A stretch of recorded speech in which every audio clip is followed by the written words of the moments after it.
Bien, bonsoir à tous. Merci de votre fidélité en ce dernier mardi de la mer de l'année civile, donc 2023. Bon, on se retrouvera après le 24 janvier parce que nous allons marquer une grande césure pour, je dirais, participer au calendrier des étudiants qui vont rentrer en examen à partir de la semaine prochaine et qui seront encore en partiel jusqu'au 24 janvier. On aura également un très beau mardi de la mer pour fêter les 20 ans de la Cité de la mer que nous avons d'ailleurs avec eux de fêter le week-end dernier. Vous aurez donc Bernard Covin, le président fondateur, qui viendra vous parler comment on peut aujourd'hui, dans une perspective nouvelle, raconter la mer aux Français. Il y a encore de quoi faire.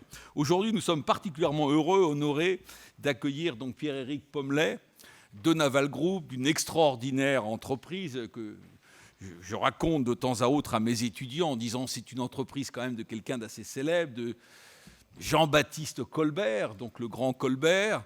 Et puis, merci de vous inscrire dans la lignée de vos prédécesseurs. Nous fêterons à notre tour avec Audrey Blier les 20 ans de la Cité de la mer l'année prochaine. Et nous avons, depuis la création des Mardis de la mer, eu le privilège d'accueillir vos prédécesseurs, 3 de vos prédécesseurs, tous vos prédécesseurs, Jean-Marie Poiboeuf, Patrick Boissier et Hervé Guilloux. Donc, bien sûr, merci d'être là. Vous avez une lignée ininterrompue, comme nous avons aussi l'honneur d'avoir une lignée ininterrompue de chefs d'état-major de la marine.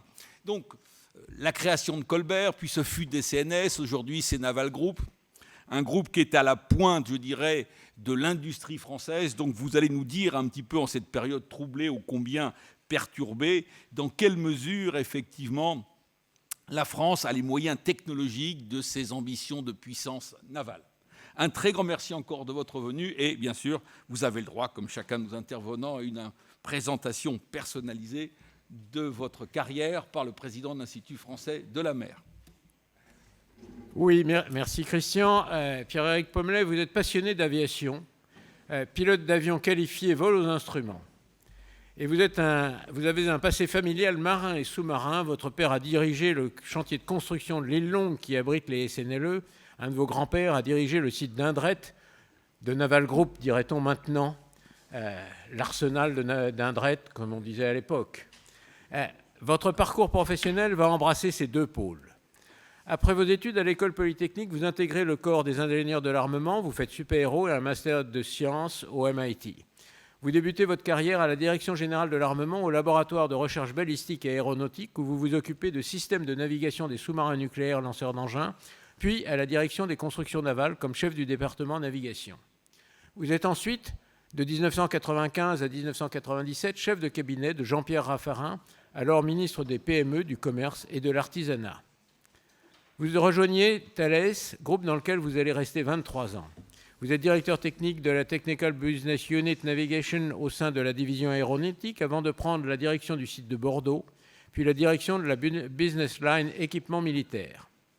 En 2005, vous êtes vice-président du pôle de compétitivité Aérospace Valley, premier pôle de compétitivité européen de la filière aérospatiale. En 2008, vous rejoignez la direction générale de la division aéronautique pour prendre en charge le secteur des services et du support client, puis vous êtes successivement directeur général de la division aéronautique, directeur général de la division des systèmes mission de défense, directeur général opération et performance de Thales. Et puis depuis le 24 mars 2020, vous êtes président directeur général de Naval Group. Vous êtes également président du groupement des industries de construction et activités navales, le syndicat professionnel qui regroupe plus de 250 industriels et organisations du secteur maritime français. Merci d'être parmi nous ce soir.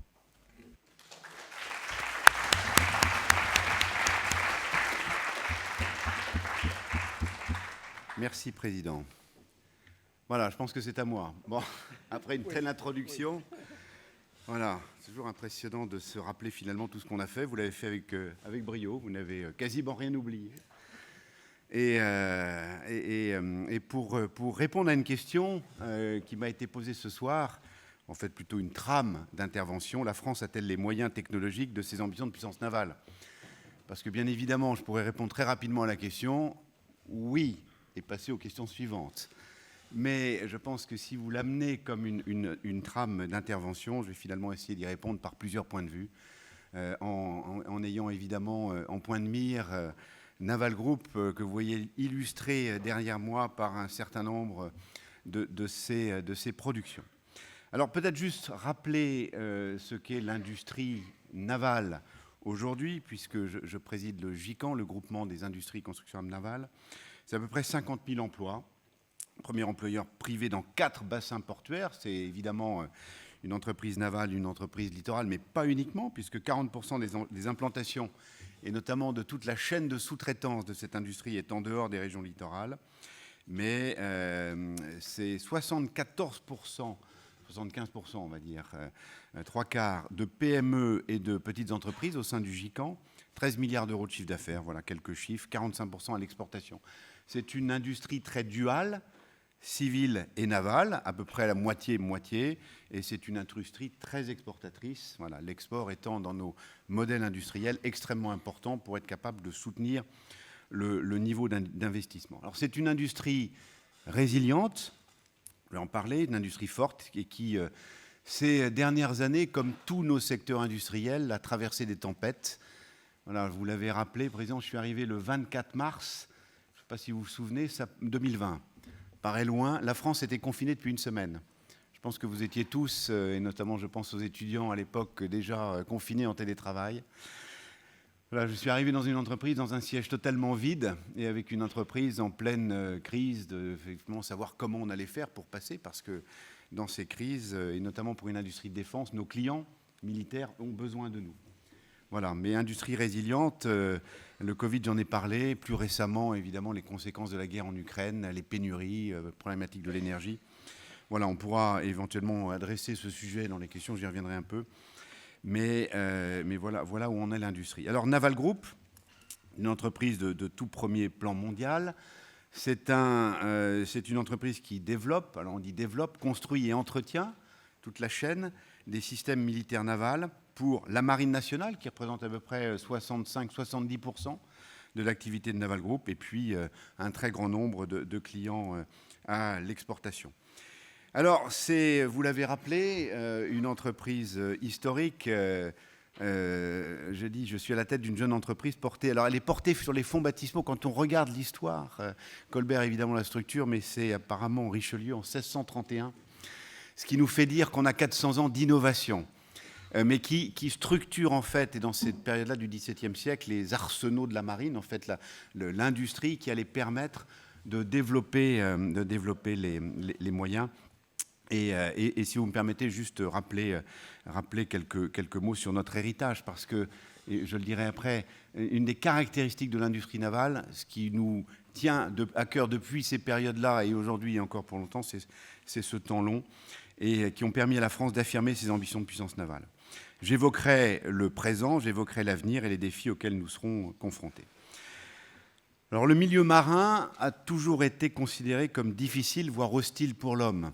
Voilà, depuis l'histoire de l'humanité. Chaque avancée significative dans la conquête des océans, mais là je parle sous votre contrôle, a nécessité des volontés, des très fortes volontés de maîtrise des sciences et techniques les plus sophistiquées. Les grandes découvertes ont été le fait de souverains visionnaires et de capitaines aventureux, mais aussi de savants versés dans toutes les disciplines. Il faut une volonté, il faut du courage, il faut parfois des personnalités avec une capacité à aller vers des territoires absolument incroyables, et puis des savants. L'environnement est plus contraignant qu'à terre. Alors c'est ce qu'on dit, ça se discute. C'est vrai qu'après, moi j'aurais un parti pris un peu naval, évidemment, aujourd'hui. Il s'avère extrêmement complexe, plus riche, diversifié et prometteur en termes de difficultés techniques. Et seules quelques rares nations, en fait, quand on regarde aujourd'hui, ont été capables de développer les systèmes navals les plus complexes. Alors, l'art de la construction des vaisseaux met en exergue les sciences et les techniques les plus sophistiquées. Et depuis le début, quand on pense à ce qu'était l'industrie navale dans les premiers temps, alors parfois on a du mal à l'imaginer, mais déjà on fabriquait, on concevait les objets sans doute les plus complexes de ce que l'industrie était capable de faire.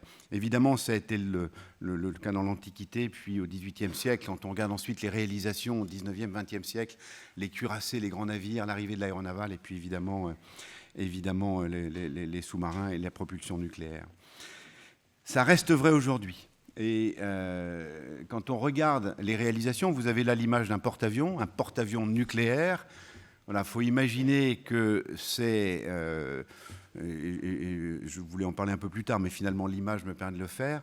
Un porte-avions comme ça, un bateau comme ça, c'est une centrale nucléaire avec 2 réacteurs nucléaires capables d'assurer la quantité d'énergie nécessaire pour les opérations du bâtiment. Donc vous voyez ce que c'est qu'une centrale nucléaire avec ses confinements. C'est 2000 marins, c'est un aéroport, c'est un atelier de maintenance aéronautique, c'est un système de combat capable, vous le voyez dans sa mature, de finalement coordonner la flotte autour. C'est un centre de commandement. Voilà, c'est une intégration extraordinairement sophistiquée de toutes les technologies qu'on peut imaginer. Mais quand on remonte 100 ans avant, c'était déjà des objets d'une complexité redoutable. Quand on regarde ce qu'étaient les cuirassés les années du début du siècle dernier, 1900, c'était une artillerie navale, c'était aussi des milliers d'hommes d'équipage, etc. Et puis quand on remonte, voilà. Donc c'est à chaque fois des objets d'une extraordinaire complexité qui nécessitent en fait un soutien étatique. C'est ce que j'ai dit tout à l'heure. Ça ne peut pas être uniquement le fait d'entreprises privées. Il y a besoin de... Alors, donc, historiquement, les arsenaux de la marine, les écoles d'ingénieurs du génie maritime marquent le début de l'ère industrielle moderne. Et la recherche scientifique et technique franchit en mer des étapes décisives, avec les grands voyages de circumnavigation, puis avec l'avènement de la construction navale. Grand voyage circumnavigation, je peux mettre juste aussi... je ne sais pas si vous avez vu le reportage qu'il y a eu sur Arte récemment. Je pense que les 500 ans du voyage de Magellan nous le rappellent. J'ai vu ça, mais quasiment en un soir. Alors, j'avais lu la biographie de Stefan Zweig avant, etc. Mais quand on voit quand même la complexité d'une opération comme ça il y a 500 ans, et puis le côté un peu tête brûlée quand même, hein, parce que pour y aller, et puis la navigation des Trois Magellan, enfin, c'est juste dingue, quoi.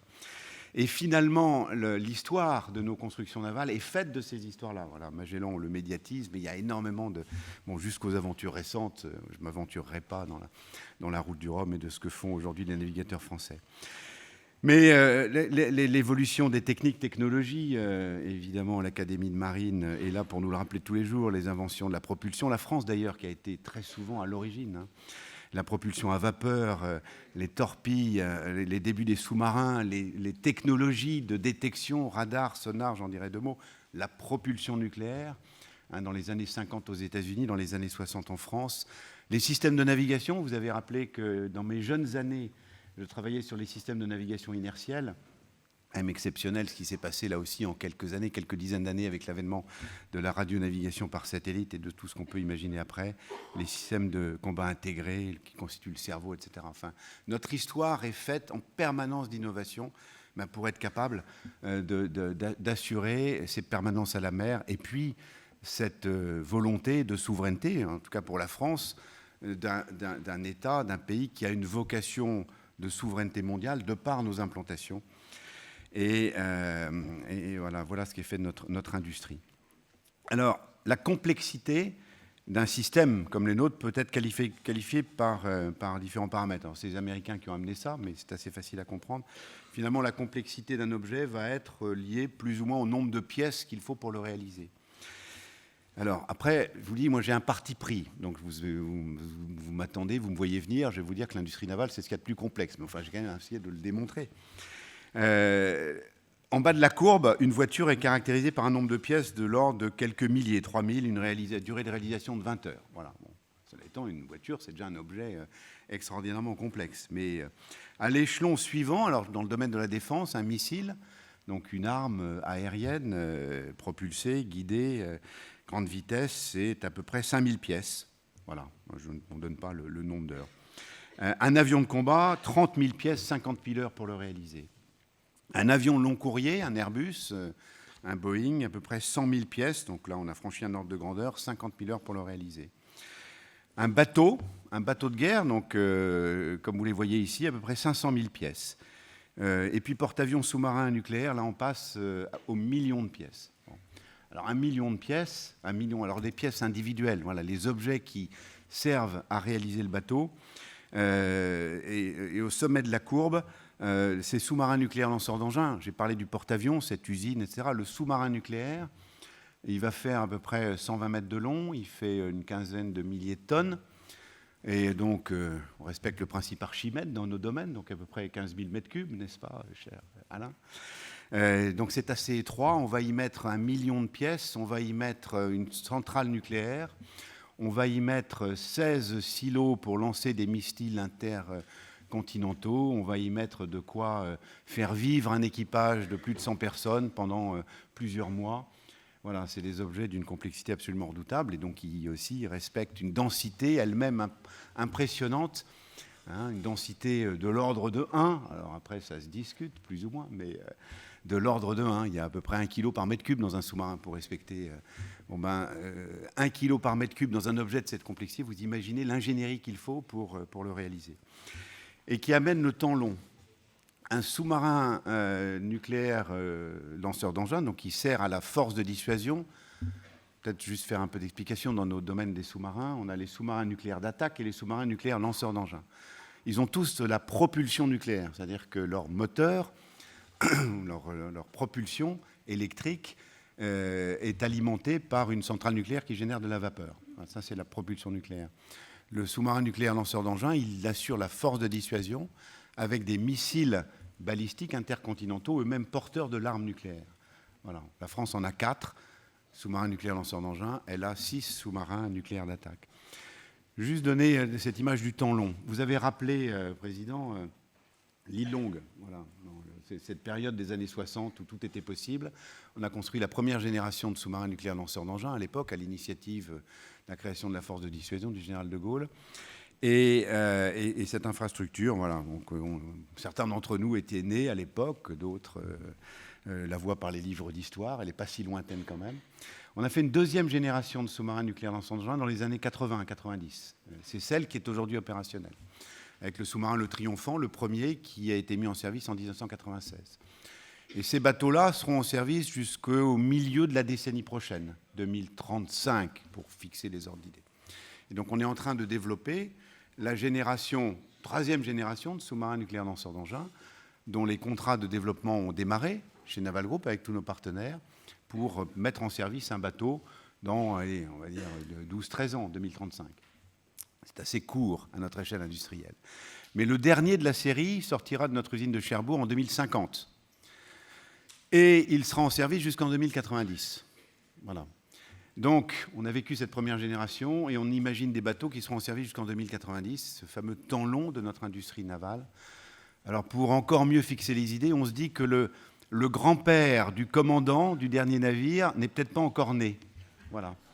Mais par contre, on sait que Naval Group sera là pour entretenir le bateau. Et Naval Group, donc, ce qui amène d'ailleurs en termes de management des notions extrêmement importantes de maintien de compétences, pérennisation de compétences, capacité à faire de l'insertion technologique. Voilà un peu le temps long. Je vous ai parlé de ces 400 ans d'histoire. Je vous parle aussi des 80 ans qu'il y a devant nous. Et finalement, c'est l'échelle dans laquelle on se situe. L'histoire est aussi très présente. C'est que dans nos sites, si vous allez voir les sites de Naval Group, il y en a qui sont amplement stupéfiants. Ruelle. Alors, Ruelle, c'est à côté d'Angoulême. Ruelle était... Alors, je le cite parce que c'est pas... On se dit, mais pourquoi est-ce qu'il y a un site naval à Angoulême? En fait, il y avait un site naval parce qu'il y a une rivière qui traverse Ruelle, et cette rivière a une température constante. Et la température constante, au XVIIIe siècle, était extrêmement importante pour les fonderies. Et donc Ruelle va commencer par une fonderie pour faire des canons. Et va faire pendant des siècles des canons, tant qu'il y avait des canons à faire pour la marine. Et puis Ruelle a fait des systèmes de missiles, et puis des systèmes de lanceurs de missiles, et puis avec a fait des lignes d'armes. Et aujourd'hui, Ruelle est le centre dans lequel nous avons installé notre Innov Factory, centre de l'innovation pour Naval Group, et en particulier pour bénéficier de tout l'écosystème lié notamment au cinéma et à la bande dessinée. Alors pourquoi?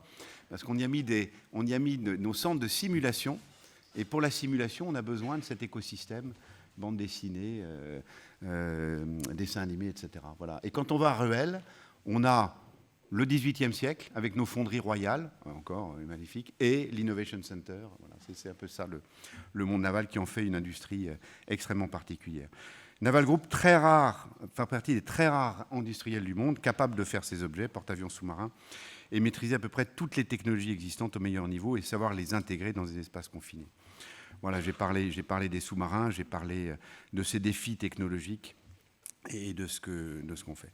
Voilà, bâtiment de guerre, l'assemblage technique très sophistiqué, de la métallurgie lourde, des aciers spéciaux, l'élaboration des logiciels les plus complexes, les dispositifs pyrotechniques. Enfin bon, bref, il y a énormément de sciences et de technologies. On dit qu'on a à peu près 400 métiers dans Naval Group, un très grand nombre d'ailleurs de métiers critiques, c'est-à-dire des métiers en tension sur lesquels les niveaux de compétences sont restreints. Parfois aussi, je le dirai tout à l'heure, des difficultés à faire venir. C'est difficile aujourd'hui, je m'adresse aux plus jeunes d'entre vous, de faire venir des jeunes dans l'industrie de défense. Voilà, vous ne serez pas surpris que j'ai un plaidoyer pour cette industrie de défense, parce qu'à la fin, et oui, nous faisons partie du développement durable. Pourquoi ? Parce qu'un modèle tel que le nôtre, auquel on est attaché, qu'on souhaite promouvoir dans le monde d'aujourd'hui et de demain, nécessite un système de défense pour être capable de le défendre un jour. Voilà, donc la défense, oui, sachez-le, fait partie du développement durable. En tout cas, il contribue. Et voilà, ça c'est pour la technologie. Puis des métiers nouveaux, le logiciel, le développement, l'ingénierie système, la cybersécurité font partie des métiers qu'on développe aujourd'hui. Mais un bâtiment de guerre, c'est aussi une ville dans laquelle vivent des dizaines, centaines ou milliers de marins pendant des mois en autonomie. Marier tout cela n'est pas simple. Multitude de pièces et systèmes assemblés dans une logique chronologie soigneusement étudiée par les équipes projet et un contact extrêmement important avec les utilisateurs. Voilà. Quand on conçoit un bateau, on a besoin en face de nous d'une marine capable de nous orienter, capable de nous faire progresser aussi. La qualité de vie à bord des bateaux est extrêmement importante. Magellan et son équipage n'avaient strictement rien pour vivre à bord. Ils dormaient sur le pont. Le porte-avions qu'on imagine pour les années 2040, avec les jeunes marins qui équiperont, voilà, on ne va pas leur dire que vous dormirez sur le pont et que chacun y trouvera son compte. Non, donc on a aussi cette nécessité à travailler avec les opérateurs, avec ceux qui utiliseront les bateaux, parce qu'ils vont y vivre des mois. Ils vont évidemment se préparer à des situations de combat, voire faire la guerre s'ils ont nécessité à le faire, mais ils vont aussi y vivre, ils vont se former, ils vont s'entraîner, ils vont se reposer. Tout ça fait partie de cette industrie et technologie navale militaire. Alors après, dans la complexité, quand on achète un sonar, un radar, mais même aujourd'hui un système d'air conditionné ou un four de boulangerie, dans un sous-marin nucléaire, ils font le pain tous les jours, tous les matins. Hein, ils font, je peux vous dire que quand on est au fond de la mer pendant plusieurs mois, il vaut mieux qu'il marche le four à pain. Parce que sinon, on a un équipage qui ne sera peut-être pas forcément d'accord pour rester. Voilà. Mais les logiciels ces systèmes sont vendus aussi avec leur logiciel propre. On ne va pas les redévelopper à chaque fois. Donc on imagine bien assez la difficulté, la complexité à coupler tous ces matériels sur des réseaux communs et à les faire de façon intelligente et cohérente. Là aussi, et ça c'est très important dans notre industrie, en respectant évidemment le mieux possible toutes les contraintes qui s'imposent à nous, mais que aussi on anticipe en termes de développement durable au sens industriel du terme et capacité à être le plus économe. Vous savez que dans un bateau aujourd'hui, y compris dans un bateau de guerre, on va faire extrêmement attention aux rejets et aux déchets, avec des usines capables de les traiter. On va faire extrêmement attention aux polluants que l'on peut avoir. On va faire extrêmement attention à l'éco-conception qui nous permet de retraiter. Vous avez dit, le cycle des bateaux inclut le démantèlement demain. Et donc, dans les designs que l'on fait, il faut qu'on soit capable de le démanteler. Ça fait partie de l'industrie navale et de l'industrie navale souveraine. Concevoir pour l'efficacité, évidemment, opérationnelle, mais concevoir aussi pour avoir des équipages qui vont y passer plusieurs mois, et concevoir pour la durée de vie et le démantèlement. Voilà. Alors, dernier challenge, et pas des moindres, contrairement à d'autres industries, l'industrie navale, c'est une industrie de prototype. Voilà, quand on fait des bateaux, on n'en fait jamais beaucoup. Alors, on aimerait bien en faire plus, mais on n'en fait jamais beaucoup. Et quand on fait des sous-marins nucléaires lanceurs d'engins, je vous ai dit, on va les faire pendant quelques dizaines d'années, mais il n'y en aura que 4. Bon, le premier est un prototype, le deuxième, là, mais c'est jamais une très grande série. Et donc, mais il faut qu'il marche du premier coup. Et donc, il y a un aspect d'ingénierie de conception qui est absolument colossal, voilà, pour être capable d'avoir une ingénierie bonne du premier coup, ou aussi bonne du premier coup que possible, mais aussi une ingénierie capable de se dire, finalement, il faut qu'il arrive bon du premier coup à la date donnée, mais qu'il soit ensuite capable d'évoluer en fonction de l'évolution des technologies. Quand on mettra en service notre SNLE en 2035, je ne sais pas à la combienième G on sera. Aujourd'hui, on a la 5G, ce sera peut-être la 6, 7, ou peut-être qu'on sera resté à la 5, on ne sait pas comment le monde va évoluer. Mais enfin, en tout cas, on sait que les technologies électroniques ne seront plus les mêmes. Voilà. Or, le bateau, lui, il aura été développé. Il faut qu'il soit capable d'évoluer. On prend ça en compte dans nos performances globales. Et pour en venir maintenant à quoi ça sert, quelque part, est-ce qu'on a les moyens de notre puissance? Donc l'industrie navale est un des leviers essentiels de la préservation de la supériorité de nos forces navales, confrontées à un format taillé au plus juste pour un large spectre de missions. Ça, c'est une des caractéristiques du choix de la France, finalement. La France, dans son modèle complet, alors vous avez eu l'état-major des armées qui est venu vous parler évidemment du fonctionnement de nos armées et en particulier du monde naval. Mais la France est quand même unique dans sa capacité à avoir développé une force de dissuasion. Beaucoup parlé de mes sous-marins nucléaires lanceurs d'engins, mais aussi un groupe aéronaval que vous voyez ici, dont la mission est d'aller soutenir la souveraineté de notre pays là où le président de la République et le gouvernement a décidé d'intervenir. Et puis, tous ces bateaux un peu plus petits qui vont aller protéger nos abords, qui vont aller lutter contre la piraterie dans le golfe de Guinée, qui vont aller tenir aussi notre zone économique. On a la chance d'avoir 11 millions de kilomètres carrés de zone économique exclusive. Il faut aller protéger nos ressources.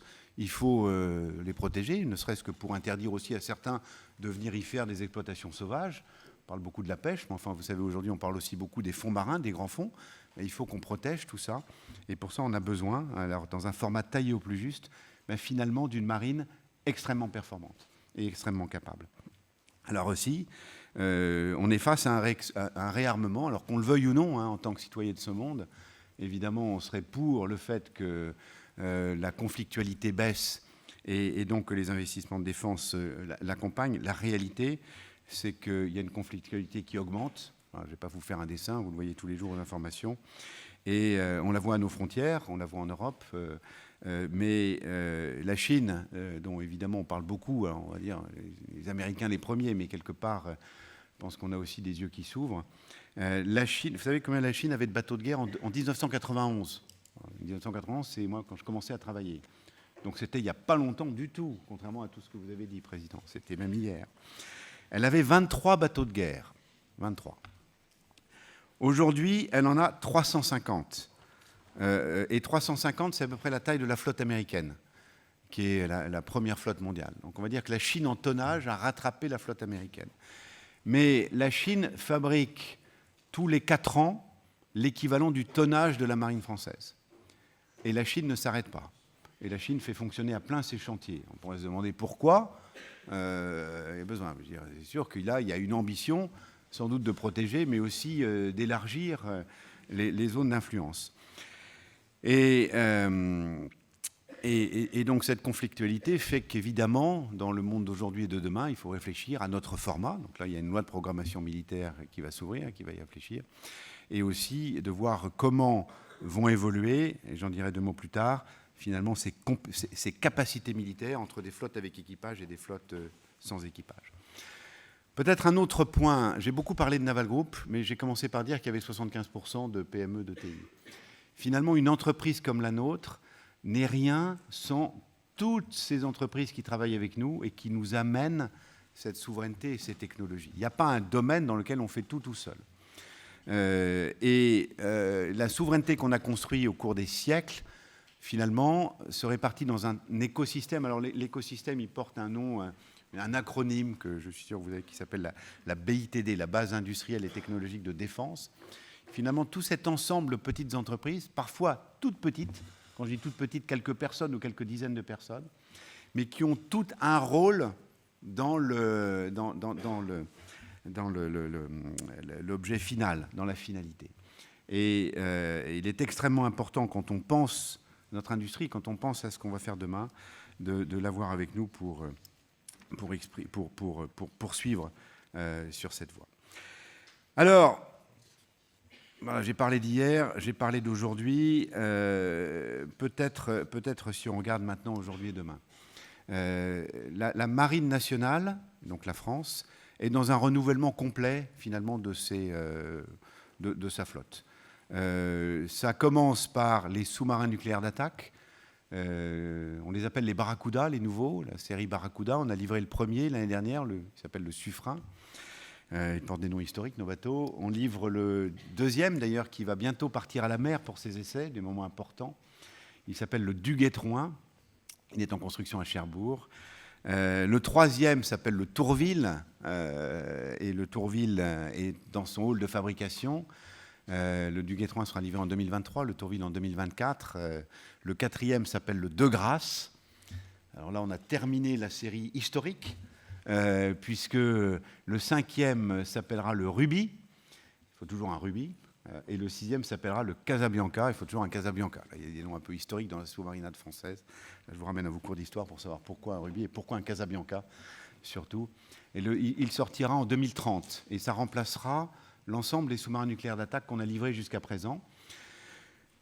Qui commençait par le Ruby et qui s'est terminé par la Perle. Alors, on a beaucoup parlé de la Perle parce qu'on a eu une avarie, on a eu une fortune majeure avec un incendie.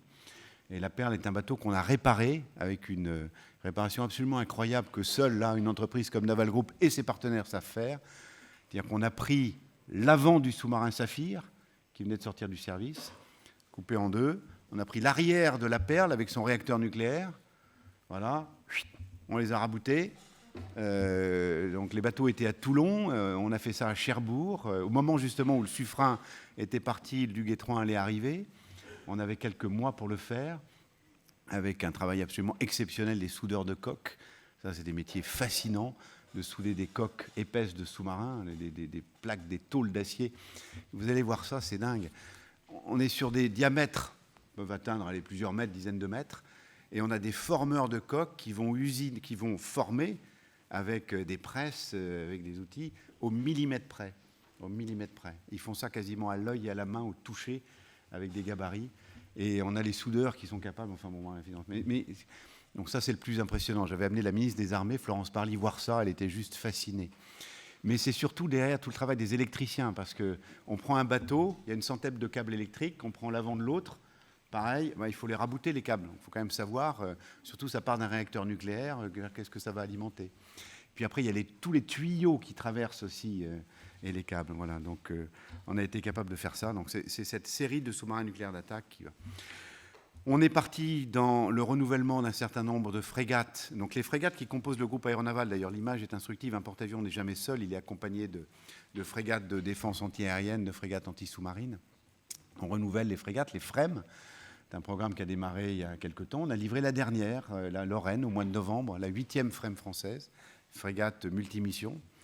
Et on est parti dans le développement des frégates de défense et d'intervention, donc nouveau type de frégate, très digital dans sa conception, très compact, très intégré, absolument exceptionnel en termes de technologie. La première, qui s'appelle Amiral Renard, sera livrée à la France l'année prochaine. Enfin, elle va faire ses essais en 23, livrée en 24 à la France. Et puis, on en fabrique 5 derrière, et c'est un programme qu'on a vendu aussi à la Grèce. On va renouveler avec les chantiers de l'Atlantique les bâtiments ravitailleurs de flotte, les bâtiments qui permettent à un groupe naval, un groupe aéronaval, à permettre une flotte d'être ravitaillée en vivres, en munitions, en carburant. Voilà, le premier s'appelle le Jacques Chevalier, il va être livré l'année prochaine. On renouvelle aussi, on va renouveler les patrouilleurs océaniques pour assurer, ce que j'ai dit tout à l'heure, la protection de nos infrastructures. Après, on va le faire avec les chantiers navals. Et puis, deux objets. Évidemment, j'ai parlé longuement du sous-marin nucléaire de troisième génération et le porte-avions de nouvelle génération qui remplacera le Charles de Gaulle que vous avez là et qui sera en service en 2038. Alors, pourquoi 2038 ? 2038, c'est la fin de vie et notamment des réacteurs nucléaires du bateau d'avant. Il faut que le bateau nouveau arrive, qui me permet de dire d'ailleurs que ce bateau fera 75 000 tonnes. On fait en France et chez Naval Group des bateaux de 75 000 tonnes, zéro émission. Voilà, la propulsion nucléaire. Alors, elle n'est pas adaptable à tout type de navire, mais en tout cas, on a la fierté d'être capable de faire ça en France. Voilà, donc renouvellement extrêmement important de cette marine dans les 10-20 ans qui viennent. Et qui est important. Mais il faut aussi penser à la suite. J'ai juste illustré, j'ai parlé de la Chine, j'ai parlé des États-Unis. Évidemment, cette confrontation que l'on voit à l'œil nu, personne ne sait jusqu'où ça ira. La guerre froide, finalement, avait permis d'éviter une guerre nucléaire. Est-ce que ce sera la même chose ? Bon, ça, je laisse aux penseurs, dont certains autour dans la salle font partie pour imaginer les scénarios. Par contre, ce que je peux vous dire, c'est que la Chine a décidé d'aller vers une marine à 550-580 bateaux, avec un très grand nombre de porte-avions, de sous-marins nucléaires. Les Américains ont décidé d'arrêter, c'est-à-dire de caler leur format à 365, je crois, navires de premier rang. Alors, je vous rassure, là-dedans, il y a 12 porte-avions, quand même. Il y a 65 sous-marins nucléaires d'attaque, là où on en a 6. Et il y a entre 12 et 14 sous-marins nucléaires lanceurs d'engins. Donc, c'est quand même une marine. Mais par contre, ils disent que la marine américaine sera aussi puissante que la marine chinoise. Pourquoi ? Parce qu'elle sera équipée de navires sans équipage, de drones. Et notre domaine naval est un domaine qui fera collaborer dans les années qui viennent, et de plus en plus, des navires avec équipage et des navires sans équipage. On parle beaucoup des drones dans le domaine aéronautique, aérien. Ils ont été fortement médiatisés. Dans le domaine militaire, bien sûr, au départ, peut-être dans le domaine commercial aujourd'hui, on en a même fait des jouets. Et demain, il paraît qu'aux Jeux Olympiques, peut-être, il y aura des drones qui permettront d'aller dans les... bon, on verra. Il y a quand même des sujets de certification, puis je ne sais pas si on est prêt à mettre notre corps dans un drone totalement automatique, même si, vous avez rappelé ma passion pour le pilotage, je suis intimement convaincu qu'un drone sera beaucoup plus sûr qu'un homme. Vous savez que tous les accidents aériens sont issus d'erreurs humaines à l'origine. D'ailleurs, que ce soit en conception ou en... Bon. Mais ça, on verra. Mais par contre, les drones se développent dans le naval. La médiatisation récente de la guerre en Ukraine l'a montré à tous. Une nation, l'Ukraine, est capable de mettre à défaut ou de causer de gros problèmes à une flotte extrêmement importante, la flotte russe, par l'utilisation massive de drones de surface et de drones sous-marins. Donc il y aura cette collaboration entre les drones. Et Naval Group et la France s'engagent aussi résolument dans cette, finalement, capacité à élargir la performance, la puissance de notre flotte de combat par la réalisation d'objets, enfin de ces bateaux, avions, de ces bateaux sans équipage, mais qui n'ont de but que de complémenter les navires avec équipage. Le groupe aéronaval que vous voyez aujourd'hui, avec ses navires équipage, demain, fera aussi fonctionner des escadrilles de drones qui lui permettront d'avoir une surface beaucoup plus large d'observation, que ce soit au-dessus de la surface, évidemment dans la protection du groupe aéronaval contre des menaces aériennes, ou dans la lutte en dessous de la surface, dans la protection du groupe aéronaval contre des menaces sous-marines. Menaces sous-marines, grand fond, pour aller à quelques centaines, quelques milliers de mètres, et pour y rester et pour mener des missions, ça se fait et ça se fera avec des drones. Voilà, qui permettront de, là aussi, médiatisation récente. Qu'est-ce qui s'est passé sur le gazoduc Nord Stream ? Mais enfin, on sait pertinemment qu'aujourd'hui ou demain, des nations pourront, avec des drones, être capables de faire des choses sur les fonds sous-marins pour être capables de préserver leurs intérêts ou de préserver leurs abords. Voilà, donc développement technologique autour des drones et positionnement extrêmement intéressant de la France, parce qu'on a toutes les technologies, on a cette capacité d'intégration, on a cette intelligence, on a tout ce qu'il faut pour évidemment apporter à notre marine nationale cette compétence nécessaire. Qui dit drone et utilisation de navires sans équipage et combat collaboratif, dit évidemment aussi de se protéger contre des attaques cyber. Voilà, un autre domaine qui s'est fortement développé dans notre industrie comme dans d'autres. Il faudra que ces systèmes collaboratifs, ces systèmes sans équipage, ces systèmes qui apporteront ces compétences supplémentaires soient encore plus protégés qu'avec un système avec équipage. Et donc ce sont des technologies que l'on développe de manière extrêmement importante. Alors j'espère vous avoir convaincu. Avec tout ça, avec ces 400 ans d'histoire, avec cette projection, avec ces engagements, avec ce renouvellement de la flotte, que oui, je vous avais donné la réponse dès le départ, donc vous saviez ce que j'allais dire. Mais j'espère vous avoir convaincu et avoir démontré qu'on a la capacité de le faire avec un modèle très particulier, qui est celui de la France, qui a réussi à faire ce que quelques nations savent faire, avec, pour certaines d'entre elles, des moyens beaucoup plus importants, et pour assurer l'ensemble du spectre de nos missions, voilà, d'une vision, j'allais au-delà de la France, d'une vision de société qui ne se réduit pas à ses frontières. Voilà, la France a toujours eu un modèle de lumière, de valeur, et là où je dis qu'on le veuille ou non, mais la protection et la souveraineté de notre modèle s'exprime aussi par la puissance, et la puissance navale est une des meilleures façons finalement sur les océans de projeter ce que nous sommes et de défendre nos intérêts. Et nos intérêts, alors et je terminerai avec ça, je vais peut-être aussi commencer, nos intérêts qui sont menacés, voilà. Menacés par, évidemment, par la capacité financière. Hein. Il faut qu'on garde la capacité financière de tout faire. Donc ça, je dirais, les lois de programmation militaire et les lois de budgétaire permettront de le dire. Menacé aussi par un environnement dans lequel il faut parfois se justifier de faire partie d'une industrie de défense. Bon, alors évidemment, quand on a baigné dedans depuis toujours, ça peut paraître surprenant, mais je sais, en particulier pour les jeunes générations, ce sont des vrais sujets. Faut-il une industrie de défense? Faut-il la maintenir? Finalement, s'il n'y en avait pas dans le monde entier, est-ce qu'on ne serait pas mieux? Bon, la réalité, c'est que si on veut préserver notre modèle, je l'ai dit, on fait partie du développement durable, il faut qu'il y ait une industrie de défense. Et si la France n'en a pas, ben elle dépendra des autres. Et dépendre des autres, il y a des moments où c'est évidemment favorable, agréable, il y a des moments où ça ne l'est pas. Alors, on a décidé d'avoir une force de dissuasion. Elle nous protège. Elle protège nos intérêts fondamentaux, elle protège nos intérêts vitaux. Mais on a décidé aussi d'aller au-delà. Et l'industrie de défense et sa souveraineté, ce que la France a fait, lui permet vraiment de défendre son modèle. Et quand je dis aujourd'hui, il faut se justifier, il faut aussi se justifier vis-à-vis de critères responsabilité sociale d'entreprise. Il paraît que faire de l'armement, la défense, c'est mal. Les entreprises qui investissent dans la défense peuvent avoir une mauvaise note. Et la guerre en Ukraine n'a pas encore vraiment changé ça. Il y a des entreprises qui nous disent on ne veut pas travailler avec vous parce que vous êtes dans la défense. Voilà, mais on dit on est dans la défense, mais on est là aussi pour protéger la souveraineté, protéger nos territoires. On est quand même dans des systèmes de défense qui sont des systèmes de protection. Et le secteur bancaire notamment est devenu frileux. Et pour les plus petites entreprises, c'est parfois difficile de se revendiquer entreprise de défense, ben parce que... Voilà, donc je fais un peu ce plaidoyer parce que si on n'a plus d'entreprise de défense, outre ce que ça représente, et là aussi ce côté dual, hein, je rappelle toujours, le modèle français, il est dual. Ce qu'on fait dans la défense s'applique aux civils. Propulsion nucléaire pour des bateaux civils, on peut en parler, mais il y a énormément de technologies qu'on développe qui permettent de développer des activités commerciales. Et voilà, donc il faut parfois se battre, il faut parfois être force de conviction aussi, il faut parfois démontrer qu'on est exemplaire.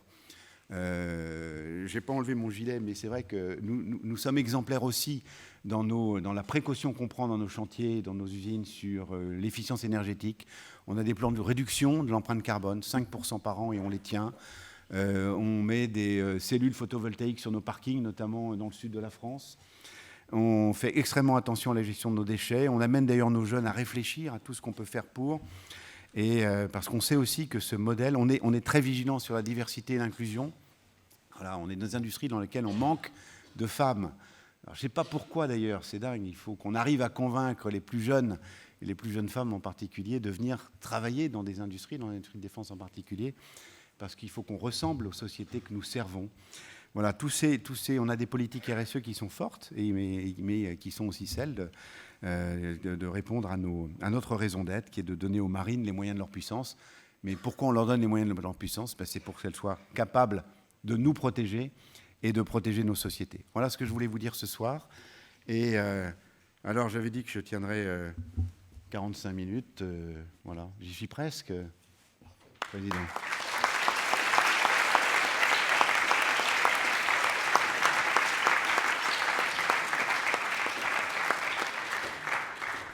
Merci beaucoup, Monsieur le Président. Votre formation scientifique a fait que le compte est bon. Effectivement, à la minute près, vous avez respecté votre engagement.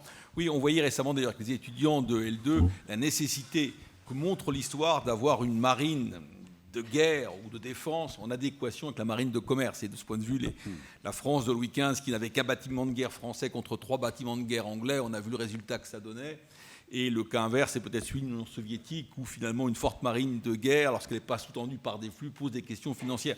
Peut-être effectivement qu'on vous a posé une question un peu trop gentille. La France a-t-elle les moyens technologiques de ses ambitions de puissance navale? On était certain de la réponse, c'est parce qu'on la partage aussi. Par contre, on pourrait peut-être rajouter l'adjectif financier. Mais bon, effectivement, c'est sans doute un peu plus délicat, mais j'imagine qu'il y a sans doute des questions. Je voudrais rappeler aux étudiants que si aujourd'hui personne ne conteste le siège permanent de la France au Conseil de sécurité des Nations Unies, c'est grâce à cette capacité de puissance aussi, de projection de puissance que la Marine nationale incarne. Alors j'imagine qu'il y a beaucoup de questions. Juste avant, je voudrais quand même saluer de sa présence qui nous honore beaucoup le président de l'Académie de Marine, Alain Bovis, ainsi que les nombreux confrères, y compris les présidents de section qui sont là aujourd'hui, comme la semaine passée. Un très grand merci. D'ailleurs, nous sommes en partenariat, comme avec Naval Group, comme avec le GICAN. Alors, tout de suite, 2 micros, un côté bâbord, un côté tribord. Donc, ayez toujours la gentillesse de vous présenter. Alors voilà, c'est le moment de dégoupiller les micros. Donc, la première personne qui pourra avoir le micro pourra s'exprimer. Merci d'avoir eu la gentillesse de comprimer vos propos, comme ça on pourra faire un bon jeu de questions-réponses. Bonjour, Adrien Perrier, donc étudiant à Sciences Po. J'avais une question concernant justement l'industrie navale. Est-ce qu'il y aurait des savoir-faire ou des technologies que la France aurait, que d'autres pays n'auraient pas, et que des adversaires ou des partenaires, je pense notamment à la Chine ou la Russie, pourraient rechercher, pour le coup, ou même les Anglais ou d'autres pays. Les félons. Les Australiens, non?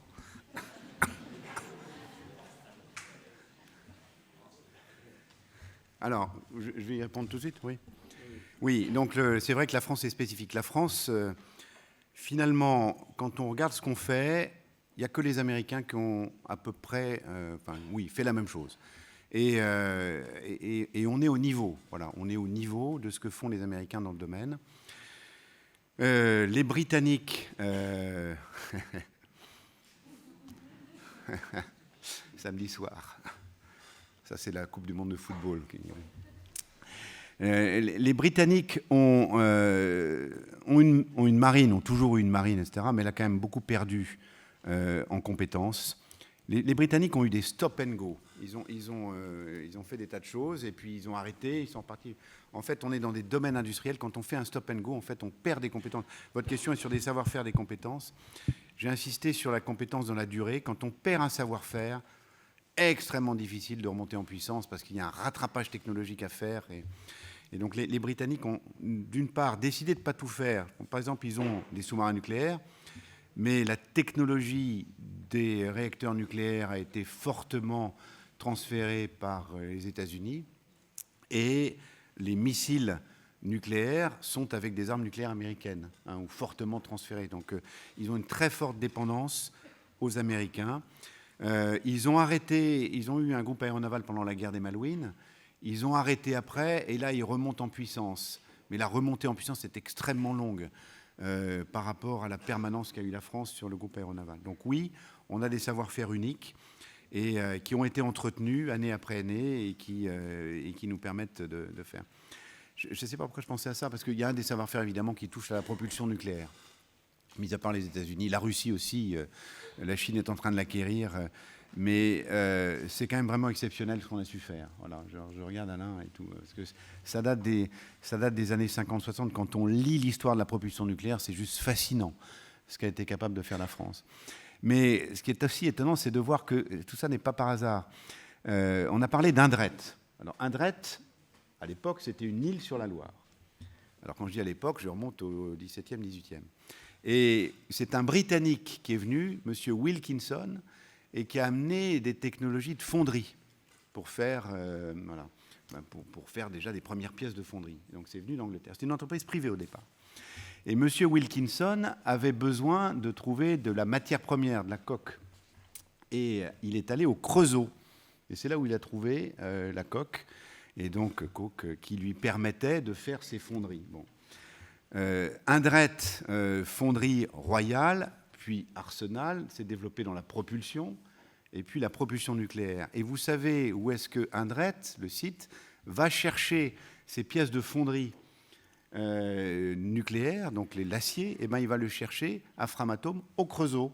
Voilà.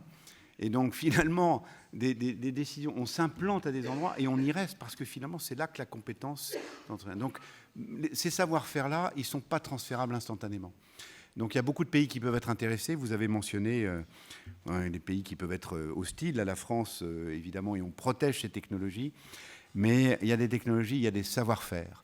Et les savoir-faire sont aussi absolument nécessaires. Et là, ce sont des gens.